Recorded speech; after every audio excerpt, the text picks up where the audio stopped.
বনের পশু চিনল যারে, চিনল না মানুষ তারি। আল আহাদের ডাক দিলে তাই,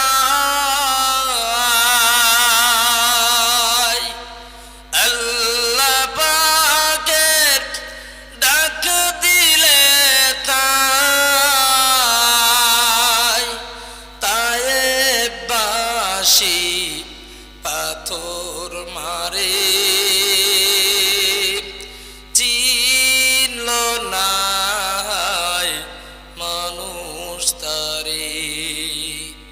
বনের পশু চিনল যারে,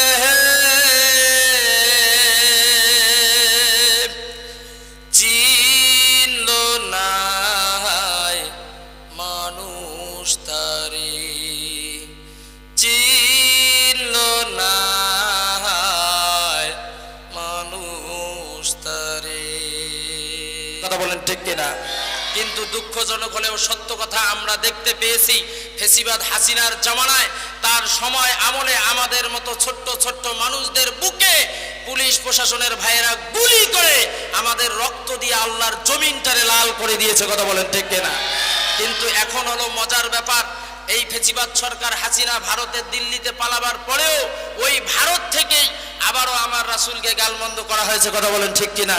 কিন্তু মজার ব্যাপার হলো এই প্রথম আমার রাসূলের পক্ষে নিটিন কিরিন কোনো বিবেক বিবেচনা ছাড়া, কোনো জুলুম ছাড়া, অন্যায় ছাড়া আমার রাসূলের পক্ষে আমরা স্লোগান দিতে পেরেছি। কথা বলেন ঠিক কিনা? কিন্তু কথা হলো ফেসিবাদ সরকারের আমলে বাংলাদেশের বিশ্ববিদ্যালয়, ঢাকা বিশ্ববিদ্যালয় আমার রাসূলকে নিয়ে গালমন্দ কটূক্তি করবার পরে মিষ্টি বিলিয়ে খেয়েছে। আমরা প্রতিবাদ করেছি, কোনো তার জন্য অ্যাকশন নেওয়া হয়নি। কিন্তু আজকে আমরা বলতে চাই, ফেসিবাদ সরকার হাসিনা এখন নাই, দ্বিতীয়বার আসতেও আমরা দিব না। কথা বলেন ঠিক কিনা? কিন্তু কথা হলো আমার রাসূলকে নিয়ে এরপরেও এই বাংলার জমিনে উন্মুক্ত মুসলমানদের সামনে যারাই গালিগালাজ করবে এদের জিহ্বা ছিঁড়ে কুত্তার দিয়ে বাংলাদেশের মুসলমানরা খাওয়াবে। কে কে চান দুহাত তুলে আল্লাহকে দেখান। আল্লাহ তাআলা কবুল করুন, বলেন আমিন। জোরে বলেন আমিন। সম্মানিত দিনী ভাইরা, এটা আমাদের প্রাণের দাবি, এটা আমার কলিজার দাবি। কথা বলেন ঠিক কিনা? কথা বলেন ঠিক কিনা? সম্মানিত দিনী ভাইরা, আসেন সেই রাসূলের শানে আমরা দরুদ পড়ছি, সকলে বলছি সাল্লাল্লাহু আলাইহি ওয়াসাল্লাম। সম্মানিত দিনী ভাইরা, আমি অন্যদিকে যাব না, আমি সরাসরি মূল আলোচনার দিকে যেতে চাই। আপনারা অনেকেই আমাকে চিনেন, তারপরেও প্রধান মেহমান আসার পূর্ব পর্যন্ত আপনারা থাকবেন তো ইনশাআল্লাহ? আছেন তো ইনশাআল্লাহ? আপনারা একটু বুঝে থাকলে বলেন তো, সাইদ আহমদ কলরব এই ভাইয়ের জন্য আসছেন না কোরআনের জন্য আসছেন? আওয়াজে বলেন কিসের জন্য? কোরআনের জন্য।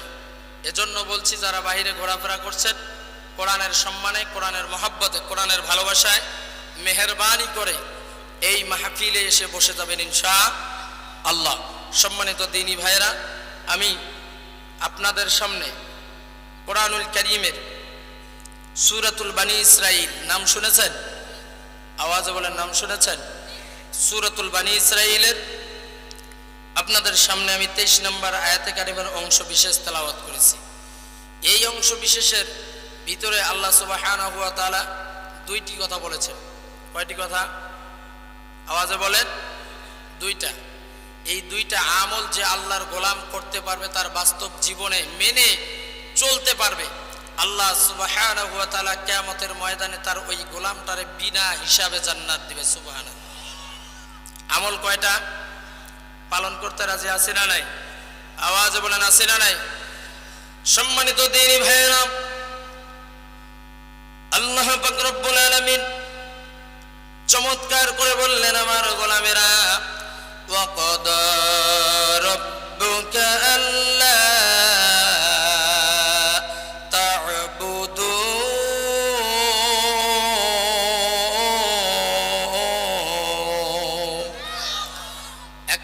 আমল আল্লাহ পাক রব্বুল আলামিন বলেছেন, আমার গোলামেরা আল্লাহ তা'বুদু, আমি আল্লাহ তাআলার পক্ষ থেকে তোমাদের কাছে আদেশ জারি করে দিলাম, আমি আল্লাহ তাআলা তোমাদেরকে অর্ডার করলাম গোলাম সো ফলো। ও গোলামেরা তোমরা আমার অর্ডারকে ফলো করো, আমার অর্ডারটাকে মানো। অর্ডারটা কি? আল্লাহ পাক রব্বুল আলামিন বলেন আল্লাহ তা'বুদু,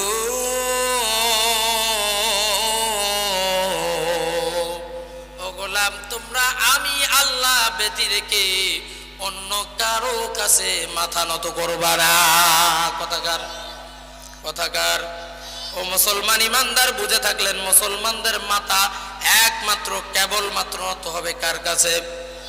আওয়াজে বলেন কার কাছে? আজকে মুসলমানদের মাথা অন্য কারো কাছে মাথা নত হবার কারণে আজকে মুসলমানদের দিকে রাম আর বামেরা লাল চোখ করে তাকিয়ে থাকে। কথা বলেন ঠিক কিনা? যেই সময় এই বাংলাদেশটাতে মুসলমানদের সংখ্যা কম না বেশি? আওয়াজে বলেন কম না বেশি? বেশি। তারপরে মুসলমান বাংলাদেশের মুসলমানরা শান্তিতে আছে? কথা কয় না, আছে শান্তিতে? তার কারণটা কি? কারণটা হলো এই বাংলাদেশের সংখ্যায় মুসলমান বেশি হবার পরেও এই বাংলাদেশের মুসলমানের অধিকাংশ মুসলমানরাই বিভিন্ন দরবারে গিয়ে মাথা নত করে। কথা বলেন ঠিক কিনা? বিভিন্ন বাবার কাছে গিয়ে মাথা নত করে। কথা বলেন ঠিক কিনা? আজকে দেখা যায় আজকে মানুষ, যে সময় মানুষ যদি আল্লাহ তাআলার কাছে মাথা নত করবে, তামাম পৃথিবী মানুষের কাছে মাথা নত করবে। কথা বলেন না কেন? আজকে আমরা বিভিন্ন দরবারগুলোতে গিয়া, ল্যাংটা বাবার দরবারে, এরপরে তালা বাবার দরবারে, জিঞ্জির বাবার দরবারে, বিভিন্ন দরবারে গিয়া, আপনাদের এই চাপারহাট পাশেও দরবারে আছে না নাই? বোঝেন নাই মনে হয়? পাশেও দরবার আছে না? কিছুদিন আগে মাহফিল হলো, ওখানে আমি বুঝে আসে না আমার ওই জায়গায় ওই মাহফিলগুলোতে কোন ধরনের আলেমরা গিয়ে ওয়াজ করে। মাথায় কাজ করে না, রাত 12টা পর্যন্ত আলোচনা করে, কোরআন থেকে কথা বলে, আর রাত 12টার পরে নারী আর পুরুষ একসঙ্গে কাপড় খুইলা জিকির করে। কথা বলেন না কেন? আছে না নাই? এই দরবারগুলোতে আপনারা তো বলতেছেন ঠিক, আপনাদের এলাকার মানুষও গিয়ে খিচুড়ি খেয়ে আসে, সিন্নি খেয়ে আসে, আছে না নাই? এই সমস্ত দরবারে যাওয়া সম্পূর্ণরূপে মুসলমানদের জন্য হারাম এবং হারাম। বাচ্চা হয় না, বাবার দরবারে গিয়ে কাপড় সরায় বাবার কাছ থেকে পড়ে নেয়, পেট পড়ে নেয়, বাবাই নাকি ফু দিলে বাচ্চা হবে। আস্তাগফিরুল্লাহ, নাউজুবিল্লাহ। এদের কারণে এই বাংলার জমিনে আল্লাহর কোরআন সংসদে যাচ্ছে না। কথা বলেন ঠিক কিনা? সম্মানিত দ্বীনি ভাইয়েরা, আমাদের সময় সুযোগই এসেছে, আমরা চাই আগামীতে এই সমস্ত দরবারগুলোকে গুড়িয়ে ভেঙে দিয়ে আল্লাহর কোরআনকে বাংলাদেশ সংসদে আমরা নিয়ে যেতে চাই। কথা বলেন ঠিক কিনা? যখন আল্লাহর কোরআন বাংলাদেশের সংসদে যাবে, তখন আর এই সমস্ত ভণ্ডদের আস্তানাও খুঁজে পাওয়া যাবে না। আজকে আমাদের দিকে রাম আর বামেরা লাল চোখ করে থাকে, মাঝে মাঝে ভারত আমাদেরকে গুতা দেয়, আমরা কখন জানি বাংলাদেশটাকে সো মেনে নেব। তবে আমরা ভারতের ব্যাপারে বলতে চাই, হুঁশিয়ার, সাবধান। আমার রাসূল বলে গেছেন, গজওয়ায়ে হিন্দের মাধ্যমে এই বাংলাদেশের সঙ্গে ভারতের যুদ্ধ হবে ঠিকই, কিন্তু বাংলাদেশের আলেমদের জয় হবে ইনশাআল্লাহ। সম্মানিত দ্বীনি ভাইরা, আমরা রেডি আছি তো ইনশাআল্লাহ? কথা বলেন আছে না নাই? এই কোরআনের শান মান রক্ষার জন্য, আল্লাহর দ্বীনকে আল্লাহর জমিনে বাস্তবায়ন করার জন্য শুধু ভারত নয়, গোটা বিশ্বের নাস্তিক মুরতাদদের সঙ্গে যদি আমাদের মুসলমানদেরকে যুদ্ধ করা লাগে, এই যুদ্ধে অংশগ্রহণ করার জন্য লতাবরের মুসলমানরা কারা কারা প্রস্তুত আছেন? দুহাত তুলে আল্লাহকে দেখা।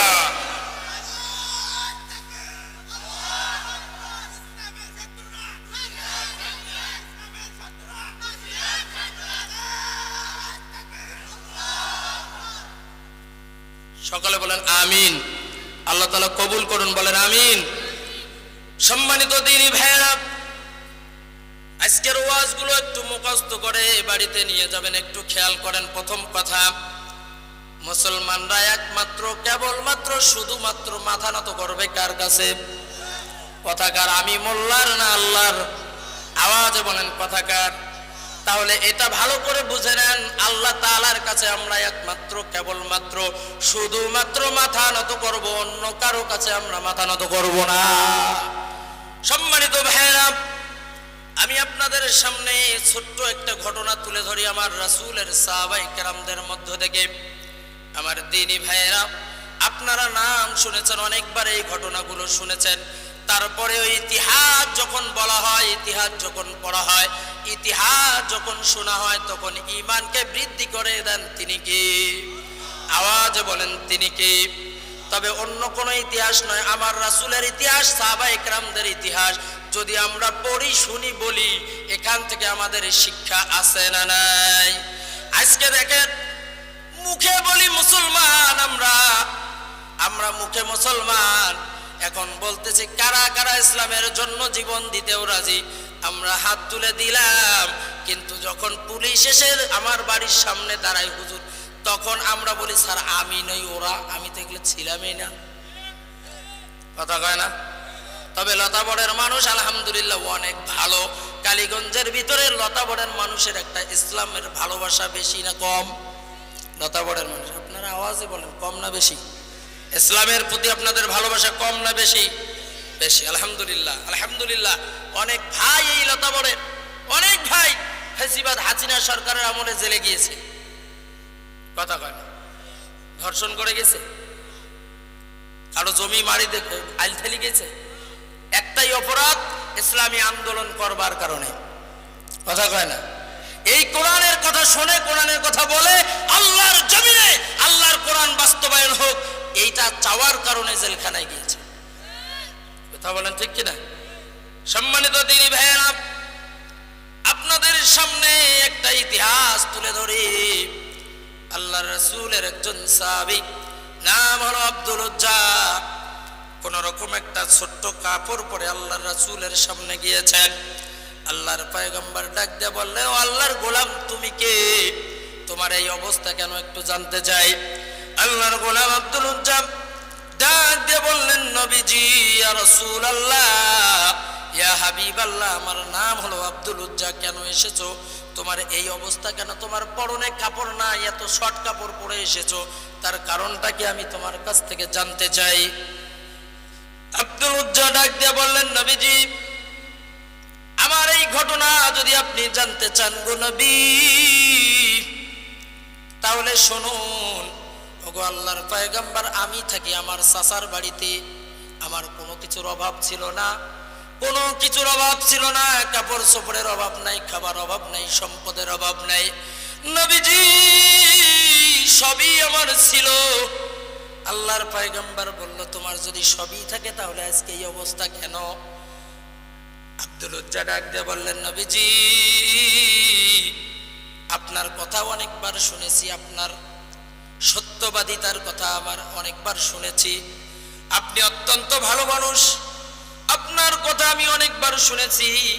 তাই হঠাৎ করে কোনো একদিন আমার চাচাকে গিয়ে বললাম, চাচা, ও চাচা, বলেন তো দেখি মুহাম্মাদুর রাসূলুল্লাহ সাল্লাল্লাহু আলাইহি ওয়াসাল্লাম মানুষটা কেমন? সুবহানাল্লাহ। কাফের, কাফের একজন কাফের আরেকজন কাফেরকে প্রশ্ন করছেন, বলেন তো চাচা, মুহাম্মাদুর রাসূলুল্লাহ মানুষটা কেমন? আব্দুল উজ্জার চাচা ডাক দিয়ে বললেন, ভাতিজা, আব্দুল্লাহর এতিম বেটা মুহাম্মাদুর রাসূলুল্লাহ সাল্লাল্লাহু আলাইহি ওয়াসাল্লাম হলো as-সাদিক। সুবহানাল্লাহ। আব্দুল্লাহর এতিম বেটা মুহাম্মাদুর রাসূলুল্লাহ হলো আল-আমিন। সুবহানাল্লাহ। আমার রাসূল এত সুন্দর চরিত্রের মানুষ ছিলেন, এরকম চরিত্রের মানুষ কিয়ামত পর্যন্ত আর একজনও আসবে না। সুবহানাল্লাহ বলবেন না? যে রাসূল সত্যবাদিতার সার্টিফিকেট পেয়েছে, মিথ্যা কথা জীবনে কোনোদিন একটিও বলেন নাই, আর আজকে আমরা তার প্রিয় উম্মত হবার দাবিদার করে, অথচ আমাদের মুখ দিয়ে রহ রহ মিথ্যা কথা বাইর হয়। আমরা মিথ্যা না বললে আমাদের পেটে ভাত হজম হয় না। মনে হয়েছে মিথ্যা কথা বললাম। আলহামদুলিল্লাহ, চাপার এখানকার মানুষ অনেক ভালো, সত্যবাদী। আলহামদুলিল্লাহ, আলহামদুলিল্লাহ বলেন। আল্লাহ তাআলা আমাদেরকে কবুল করুন, বলেন আমিন। সম্মানিত দ্বীনি ভাইয়েরা, আব্দুল উজ্জা তার চাচাকে বলল, চাচা মুহাম্মাদুর রাসূলুল্লাহ যদি ভালো লোক হয়ে থাকে, ও চাচা আমি অপেক্ষায় আছি আপনার সঙ্গে, একসঙ্গে আমরা মুহাম্মদ রাসূলুল্লাহ সাল্লাল্লাহু আলাইহি ওয়াসাল্লামের দরবারে গিয়ে কালিমা পড়ে নেব। সুবহানাল্লাহ। আব্দুল উজ্জার চাচার মেজাজটা খারাপ, বলল বেটা খবরদার, যা একবার বলেছিস দ্বিতীয়বার এই কথা বলবি না, খবরদার তোর মুখ দিয়ে একবার যা বলেছিস আর বলবি না। মুহাম্মদ ভালো লোক এটা আমরা জানি, মুহাম্মদ সত্যবাদী এটা আমরা জানি, কিন্তু মুহাম্মাদের তরিকায় যদি আমরা চলি ও ভাতিজা, তাহলে আমরা ধর্ষণ করব, মামলা খাবো, তারপরে আমরা বোতল খাইতে পারবো না, লুটতারাজ করতে পারবো না, খুন খারাপি করতে পারবো না, অন্যায় করলে ওই মুহাম্মাদের তরিকায় আমরা জেলখানায় যাব। কথা কন না কেন? আওয়াজে বলেন ঠিক কিনা? আজকে যারা বাংলাদেশের আলেমরা আছে, আজকে যারা ইসলামী আন্দোলনের কর্মীরা আছে, এদেরকে দেখে আরেক দল মানুষ আবার আজকে নাক ছিটকাচ্ছে। কথা বলেন ঠিক কিনা? এর দ্বারা প্রমাণিত হয় আওয়ামী জাহিলিয়াতের যুগে যারা নাক ছিটকিয়েছে তারাও জানে আল্লামা দেলোয়ার হোসেন সাইদি ভালো মানুষ ছিল, এরাও ভালো করে জানে আল্লামা মামুনুল হক ভালো মানুষ ছিল, আল্লামা আমির হামজা ভালো লোক ছিল, আল্লামা শফি ভালো লোক ছিল, তারপরেও তাদের বিরুদ্ধে গিয়ে কথা বলেছে এই মানুষগুলো, এই কারণেই তারা মাল খাওয়া হবে না। কথা বলেন ঠিক কিনা? আজকেও একদল মানুষ উঠে পড়ে লেগেছে আলেমদের উপরে, ইসলামী আন্দোলনের কর্মীদের উপরে, তার কারণ একটাই, যদি ইসলাম এই জমিনে বাস্তবায়ন হয়ে যায় এদের গুন্ডামি মর্দানি করা হবে না। কথা বলেন ঠিক কিনা? কিন্তু মনে রাখেন, সাবধান হয়ে যান, হাসিনা আপনার চেয়েও কম শক্তিশালী ছিল না, তারাও এই জমিনে টিকতে পারে নাই। মামু বাড়ি দিল্লিতে গিয়েছে, সে তো উড়োজাহাজ হোক আর হেলিকপ্টার হোক পেয়েছে, চলে গেছে। আপনারা যদি সাবধান হয়ে না যান, এরপরে আপনার এই ইঁদুরের গর্তও খুঁজে পাবেন না পালাবার জন্য। কথা বলেন ঠিক কিনা? অতএব এখনই সাবধান হয়ে যান। কোরআন থেকে যারা কথা বলে, কোরআনের উদ্দেশ্যে যারা কথা বলে, তারা কখনো মিথ্যা বলে না, বরং যারা কোরআন থেকে কথা বলে তারা সত্য বলে। এ কথাকার আওয়াজে বলেন কথাকার। সম্মানিত দ্বীনি ভাইয়েরা, চাচা ভাতিজাকে বলল, ভাতিজা যদি তুমি মুহাম্মাদের দরবারে যেতে চাও, ভাতিজা কান খুলে শুনে নাও, যদি মুহাম্মাদের দরবারে যেতে চাও আমার যা কিছু আছে সবকিছু রেখে যেতে হবে। আব্দুল উজ্জা ডাক দিলেন, চাচা আমি কালিমার জন্য তোমার সম্পদকে আমি ত্যাগ করে দিলাম। বলেন সুবহানাল্লাহ। সম্পদ ছেড়ে দিলেন, সম্পদের প্রয়োজন নাই আমার। আল্লাহর ইবাদত, আল্লাহর ভয়, রাসূলের মুহাব্বত কারে বলে? আজকে আমাদের আল্লাহর প্রতি ভয়, রাসূলের প্রতি মুহাব্বত কেমন, আমাদের ঈমান কেমন? কচু পাতার পানি যেমন উপরে পড়লে টলমল করে কোন দিক থেকে পড়ে যায় কোনো খোঁজ খবর থাকে না, আজকে আমাদেরও একই অবস্থা হয়েছে। আমরা নামে মুসলমান, আমাদের ঈমান কখন কোন দিকে বিক্রি হয়ে যায় আমরা বুঝি না। সম্মানিত দ্বীনি ভাইয়েরা, আব্দুল উজ্জা ডাক দিয়ে বলল, চাচা সমস্ত কিছু তোমার জন্য দিয়ে দিলাম, আমার প্রয়োজন নাই।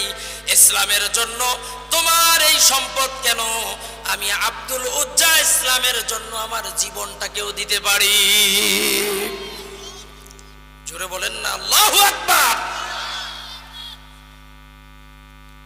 আব্দুল উজ্জার চাচা দেখলো ভাতিজা তো ভালোই ইমোশনাল হয়ে গেছে, সে ইসলামের প্রতি ভালোই আসক্ত হয়েছে। লক্ষ্য করে দেখে সে তো মুহাম্মাদের দরবারে যাবেই। চাচা ডাক দিয়ে বলল, ভাতিজা যদি কালিমা তোরে গ্রহণ করতেই হয়, সম্পদ শুধু নয় রে ভাতিজা, তোর পরনে যে লুঙ্গি আর শার্ট আছে, এই লুঙ্গি আর শার্টটাও কিন্তু আমার টাকায় কেনা, তোমাকে এই মুহূর্তে লুঙ্গি আর শার্টটাও খুলে দিতে হবে। ওরে আল্লাহর গোলাম, লতাবরের মানুষ, কান লাগান। আল্লাহ পাকের প্রতি কতটা ভয় থাকলে, আল্লাহ রাসূলের প্রতি কতটা মুহাব্বত থাকলে পরে এমন কাজ করতে পারে। ইমানদার আব্দুল উজ্জা সঙ্গে সঙ্গে চাচাকে লুঙ্গি আর শার্ট খুলে দিয়ে বলল, চাচা তোমার লুঙ্গি আর শার্টের প্রয়োজন নাই, আমি মুহাম্মাদের দরবারে যেতে চাই। আর আজকে যদি ইসলামের জন্য, এই তাফসীর মাহফিলের জন্য, এটা মসজিদের জন্য, এটা মাদ্রাসার জন্য কারো কাছে গিয়েছে, কথা শুনলে মাথা খারাপ হয়ে যায়, কত দেই কত দেই। আপনারা ব্যবসা শুরু করে দিয়েছেন, এই জাতীয় কিছু মানুষ আছে না নাই? কথা বলেন না কেন, আছে না নাই?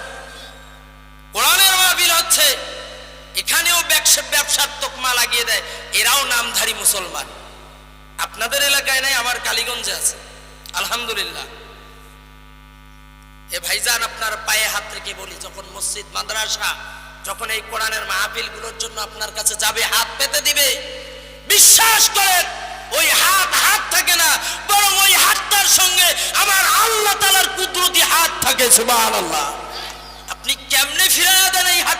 আপনার কাছে যদি না থাকে, আপনি বলতে পারেন ভাইজান আমার কাছে নাই, আমি মাহফিলে গিয়ে দিব। তাও যদি না পারেন, তাকে সম্মানের সহিত বিদায় দিবেন যে আমি দিব না, আমার কাছে নাই। কিন্তু দেয় না তো দেয় না, উল্টা আরো ডাকায় নিয়ে এসে সময় নষ্ট করে বিভিন্ন ধরনের কথা বলে। এক জাতীয় মুসলমান এরকম আছে না নাই? কথা বলেন, আছে না নাই? অথচ সেই মুসলমান ঘর বাড়ি ত্যাগ করে ইমানের পরিচয় দিয়েছে, আমরাও তো সেই মুসলমান। কথা বলেন না কেন? সম্মানিত দ্বীনি ভাইয়া, আব্দুল উজ্জা কাপড় খুলে দিলেন, দিয়ে তেনার মায়ের কাছে চলে গেলেন, মাকে গিয়ে ডাক দিলেন, মা ও মা, ঘরের দরজাটা একটু খোলো। মা দরজাটা খুলে দিয়েছে। মা দরজাটা খুলে দিয়েছে, দেওয়ার সঙ্গে সঙ্গে চোখ দুইটা ঢেকে ধরেছে। বলেন আল্লাহু আকবার। আমার মা বোনেরা একটু খেয়াল করবেন, সন্তান কেমন হলে হয়? আপনাদেরও সন্তান আছে, আপনার সন্তানকে আজকে আপনি দ্বীনি লাইনে দিতে চান না, মাদ্রাসায় দিতে চান না। আজকে যদি মাদ্রাসার দাওয়াত আমরা দেই, বলে যে হুজুর আমার ছাওয়াটা কি হাড্ডি খাওয়া মৌলবি বানাবো? আজকে তো আমরা গোশতই খাইতেছেন, আমরা তো হাড্ডি খাবার চাই, হাড্ডি তো খাইতে চাই। বললো যে হুজুররা তো এখন ভাত আর পায় না। আসলে সত্য কথা, আমরা ভাত পাই না, পোলাও আর বিরিয়ানি খাইতে তো সময় পাই না, ভাত খাবো কখন? আলহামদুলিল্লাহ বলে, জোরে বলেন আলহামদুলিল্লাহ। তবে মিয়া মনে রাখো, তোমার সন্তানকে মাদ্রাসায় দিলে তোমার উপকারটি কি দুনিয়াতে কয়দিন থাকবেন? আপনার যা সম্পদ আছে আপনাকে রেখে কবরে যাইতে হবে। কথা কয় না? আপনার হাতের ঘড়ি, আপনার হাতের আংটি, এটিও আপনাকে খুলে, পরনের যে কাপড়টা আছে, একটা রশি যে কোমরে বাঁধেন, গলায় বাঁধেন, এগুলো খুলে আপনাকে কবরে যাইতে হবে। তাহলে করতেছেনটা কি? আপনি কার জন্য কি করতেছেন? আর বরং মনে রাখবেন, আপনার সন্তানকে মাস্টার, ডাক্তার, ইঞ্জিনিয়ার বানাইছেন, লস নেই। আমি তো নিষেধ করব না, বানান। কিন্তু আপনার সন্তান ডাক্তার, রংপুরে চাকরি করে, রংপুরের কোন ক্লিনিকে থাকে, রংপুরের কোন মেডিকেলে থাকে, আল্লাহি আল্লাহর কসম করে বলছি, আমার মনে হয় রংপুরের মাটিতে যদি একটা রোগী নিয়ে যায়, মাটি খানো টাকা চায়। মিথ্যা কথা বললাম? এরা কারা? আমাদের সন্তান, আমাদের মতো মুসলমান। মনে হয় মাটি খানোর টাকা চায়, দালালের অভাব নাই। কথা কন না কেন? একটা মানুষ আমার বাস্তব চোখে দেখেছি, একটা মানুষ মারা গেছে, তাকে অপারেশন থিয়েটারে রাখছে, বললো যে আমরা কাজ করতেছি, টাকার ব্যবস্থা করে। টাকার ব্যবস্থা করলো, টাকাটুকু নেওয়া হয়ে গেল। কিছুক্ষণ পরলে এসে বলতেছে I am sorry, very very sorry, আমরা দুঃখিত, আপনার বাবাকে, আপনার ভাইকে, আপনার স্ত্রীকে বাঁচাতে পারলাম না। এরকম কিছু ডাকাত ডাক্তার বাংলার জমিনে আছে না নাই? তাহলে বলেন, আদর্শ ডাক্তার, আদর্শ ইঞ্জিনিয়ার, আদর্শ মাস্টার, আদর্শবান ব্যবসায়ীদার যদি বানাইতে হয়, তাহলে মাদ্রাসাগুলোতে আমাদের সন্তানগুলোকে দেওয়ার দরকার আছে না নাই? কথা বলেন, আছে না নাই? যখন আমার সন্তান এই কোরআন পড়বে, এই কোরআন বুঝবে, বুঝে যদি ডাক্তার হয়, ইঞ্জিনিয়ার হয়, মাস্টার হয়, ওর দ্বারা কখনো কোনো রকমের বেইনসাফি হবে না। কথা বলেন ঠিক কিনা? তাহলে সম্মানিত দ্বীনি ভাইয়েরা, মাদ্রাসা মসজিদের পক্ষে থাকার দরকার আছে না নাই? আছে না নাই? আজকের মাহফিলটাও মহিলা মাদ্রাসার উদ্যোগে। অনেকে আবার কয় কি, মহিলা মানুষকে হাফেজা বানায় কি হবে? মহিলা মানুষকে হাফেজা বানায় কি হবে? সম্মানিত দিনী ভাইয়েরা, একটা মা যদি ভালো হয় একটা জাতি ভালো হবে। কথা কয় না? সবাই বলেন, যদি মা ভালো হয় সন্তান ভালো হবে কি হবে না? তাহলে মাই যদি ভালো না হয়, মায়ের ভিতরেই যদি কোরআন না থাকে, মায়ের ভিতরেই যদি ইলম না থাকে, আমল না থাকে, তাহলে ওই মায়ের পেট থেকে তো আইয়ুব বাচ্চা বাহির হওয়ার কথা। কথা কন না কেন? ঠিক কিনা? যদি আমার মা যদি ভালো না হয়, পর্দানিশীন না হয়, আমার মা যদি আমলদার না হয়, তাহলে ওর পেট থেকে তো আইয়ুব বাচ্চা, এন্ড্রো কিশোর বাইর হবে, মনির খান বাইর হবে, বাইর হয়ে জাকানা কাতারা নানা নানা করবে। আর আপনিও দেখে বাপ কি খুশি। গত পরশুদিনের ঘটনা, 21শে ফেব্রুয়ারিতে তুষবান্ধার মাঠে একটা অনুষ্ঠান হলো, কনসার্ট হলো। রাত 12টার পর মাহফিল শেষ করে এসে চায়ের দোকানে চা খাচ্ছি, কয়েকজন মাস্টার একখানে হয়েছে। মেয়েটাকে সুন্দর করে শাড়ি কোনো রকম এদিক থেকে পরায়, মাথা দিয়ে পেঁচায় কোমরত লাগাই দিছে, সব বাহির করে দিয়েছে। বলতেছে এটা আমার মেয়ে, এটা আমার মেয়ে। ওখানে গিয়েছিল, তুমি দেখছো কত সুন্দর করে নেচেছে। নাউজুবিল্লাহ। তোর মুখে জুতার বাড়ি রে বেয়াদব, তোর মুখে জুতার বাড়ি। তোর মেয়েটাকে অর্ধ উলঙ্গ করে গিয়া তুই নাচায়া নাচায়া নিয়ে আসলে আর মানুষের সামনে প্রশংসা করতেছে। এই কারণেই তো বাংলাদেশটাতে ধর্ষণের বুড়ি বুড়ি নামতেছে। কথা বলেন ঠিক কিনা? কারণ আমার বাংলাদেশের যুবকেরা ভালো, আমি বিশ্বাস করি, কিন্তু তাদের মাথা নষ্ট করে দিচ্ছেন আপনারাই। আপনারা পর্দা ছাড়া বাইর হন। এজন্য মা বোনদেরকে বলবো, আমার মায়েরা, পর্দায় চলবেন, ঢেকে ঢুকে চলবেন, দেখবেন ধর্ষণ থাকবে না। কথা বলেন ঠিক কিনা? আর যুবকদের পায়ে হাত রেখে বলি, ভাই, আপনি যাকে টার্গেট করতেছেন, যাকে আপনি ডিস্টার্ব করতেছেন, যদি আপনার বোন হতো, আপনার মা হতো, আপনার ফুফু হতো, আপনার খালা হতো, তাহলে আপনি কি করতেন? এজন্য এদিক থেকে ফিরে আসেন। কথা অনেক ছিল, সময় খুব কম। খেয়াল করেন, আব্দুল উজ্জা তার মায়ের কাছে গেছে, মাকে বলল, মা, আমার এই অবস্থা মুহাম্মাদুর রাসূলুল্লাহর কালিমা পড়বার কারণে। মা বলল, বাবা কেন এসেছো? মাকে বলল, বাবা, মা, আমাকে এক টুকরা কাপড় দাও, আমি কোন রকম নিজের সম্ভ্রমকে, ইজ্জতকে ঢেকে মুহাম্মাদুর রাসূলুল্লাহ সাল্লাল্লাহু আলাইহি ওয়াসাল্লামের দরবারে যেতে চাই। বলেন সুবহানাল্লাহ। আব্দুল উজ্জা রাসূলকে ডাক দিয়ে বললেন, নবীজি, ওগো আল্লাহর পয়গম্বর, মায়ের কাছ থেকে কাপড়টা নিয়ে কোন রকম পেঁচিয়ে আপনার কাছে এসেছি গো নবীজি। ওগো আল্লাহর পয়গম্বর, মেহেরবানি করে আমাকে কালিমা পড়ায়া দেন, লা ইলাহা। কার কি আছে নিয়ে আসো, যুদ্ধের ময়দানে ব্যয় করা লাগবে। আমার সাহাবীরা, কার কাছে কি আছে নিয়ে আসো। সমস্ত সাহাবাই কেরাম যার বাড়িতে যা ছিল তা নিয়ে এসে আল্লাহর রাসূলের সামনে একটা স্তূপ করলেন, বড় একটা স্তূপ হয়ে গেল। সমস্ত সাহাবাই কেরাম যা ছিল নিয়ে এসেছে। আল্লাহর রাসূল অপেক্ষা করতেছেন হযরতে আবু বকরের। কিছুক্ষণ পর লক্ষ্য করে দেখে হযরতে আবু বকর দূরে গিয়ে একটা খুঁটির সঙ্গে দাঁড়িয়ে চোখের পানি ছেড়ে দিয়ে কান্না করে। আল্লাহর রাসূল ডাক দিলেন, আমার প্রিয় ভাজন, আপনি দাঁড়িয়ে ওখানে কান্না করেন, তার কারণটা কি? কাছে আসেন। হযরতে আবু বকর কাছে আসলেন, ডাক দিয়ে বললেন, আমার প্রিয় সাহাবী, আমি আপনার অপেক্ষায় ছিলাম। ও আবু বকর, আপনি ওখানে দাঁড়িয়ে দাঁড়িয়ে কান্না করেন, তার কারণটা কি? হযরতে আবু বকর বলল, ইয়া রাসূলুল্লাহ, ইয়া হাবিবাল্লাহ, নবীজি, যার যা ছিল তা তো এনে দিয়েছে। আমি আবু বকরের ঘরে কিছুই নাই। ওগো নবীজি, একটা পানি খাওয়া গোটা একটা নোটা একটা গ্লাস আছে, এই গ্লাসটা নিয়ে এসেছি গো নবী। ইসলামের জন্য আমি আর কি দিতে পারলাম? কিছুই তো দিতে পারলাম না। নবীজি চোখের পানি ছেড়ে দিয়ে কান্দি এই কারণে, আমি যখন আপনার কাছে এই পানির গ্লাসটা নিয়ে আসতেছিলাম, আমার স্ত্রী আমাকে ডাক দিয়ে বললেন, স্বামী,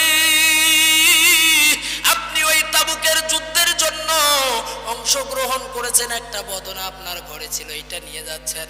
ওগো স্বামী, আমার তো মনটা চায় ইসলামের জন্য, দ্বীনের জন্য, কোরআনের জন্য কিছু দান করব। হাদিস শরীফের ভিতরে এসেছে, হযরতে আবু বকরের স্ত্রী ছেঁড়া একটা কাপড় শরীরের মধ্যে পেঁচায়া, তার শরীরের যে কাপড়টা ছিল, এই কাপড়টা খুলে আল্লাহর রাসূলের হাতে দিয়েছে। নবীজি কে গিয়া বলবেন, আমিও মাহরুম করি নাই, আমার পরনের কাপড়টা ওই তাবুকের যুদ্ধের জন্য সুপর্দ করে দিয়েছি। সমস্ত সাহাবায়ে কেরাম চোখের পানি ছেড়ে দিয়ে কান্দে, আল্লাহর রাসূলও কান্দে। আল্লাহর রাসূল সাহাবায়ে কেরামদেরকে উদ্দেশ্য করে বললেন, আমার সাহাবীরা শোনো, আজকের এই স্তূপের ভিতরে যে যা কিছু দান করেছো, আজকে শ্রেষ্ঠ দানবীর হলো আমার আবু বকর। যুদ্ধের ময়দানে যাবে, ঠিক সেই মুহূর্তে আপনাদের মনে আছে আব্দুল উজ্জার কথা। এই আব্দুল উজ্জা দৌড় দিয়ে আল্লাহর রাসূলের কাছে আসলেন, ডাক দিয়ে বললেন, নবীজি, ওগো আল্লাহর পয়গম্বর, আমি যখন ইসলাম গ্রহণ করেছি সমস্ত কিছু ছেড়ে দিয়ে এসেছি, সমস্ত সম্পদ ত্যাগ করেছি, পরনের কাপড়টা ত্যাগ করে এসেছি গো নবী। আজকে আপনি যুদ্ধের ময়দানে যাবেন, সবাই তো যার যার মতো করে দিয়েছে গো নবী, আমার কাছে কিছুই নাই। ইয়া রাসূলুল্লাহ, ইয়া হাবিবাল্লাহ, আপনার কাছে আমার মিনতি, আপনি আমার জন্য দোয়া করে দেন, ইসলামের জন্য যেন ওই তাবুকের প্রান্তে গিয়ে আমি আব্দুল্লাহ আব্দুল উজ্জা আল্লাহর গোলাম আমার নিজের জীবনটাকে সুপর্দ করে দিতে পারি। আল্লাহর রাসূল ডাক দিল, আব্দুল্লাহ, যাও একটা গাছের বাকল নিয়ে আসো। একটা গাছের বাকল নিয়ে আসা হলো। আল্লাহর পয়গম্বর আব্দুল্লাহর এই হাতের মধ্যে গাছের বাকলটা বেঁধে দিয়ে আল্লাহর কাছে দোয়া করলেন, আল্লাহ, আমার আব্দুল্লাহর রক্তকে কাফেরদের জন্য আমি রাসূল হারাম করে দিলাম। কান্নার আওয়াজ বেড়ে গেল, নবীজি, আমি তো কিছুই দিতে পারলাম না, চেয়েছিলাম ইসলামের জন্য, দ্বীনের জন্য নিজের জীবনটাকে সুপর্দ করে দিতে। ওগো নবীজি, আপনি আমার রক্ত কাফেরদের জন্য হারাম করে দিলেন। আল্লাহর পয়গম্বর বললেন, আব্দুল্লাহ, যাও, যুদ্ধের ময়দানে যাও, এরপরেও যদি তুমি জ্বরের ঘরেও ইন্তেকাল করো, আমি রাসূল ঘোষণা দিলাম, আল্লাহ তাআলা তোমাকে শাহাদাতের মর্যাদা দিবে।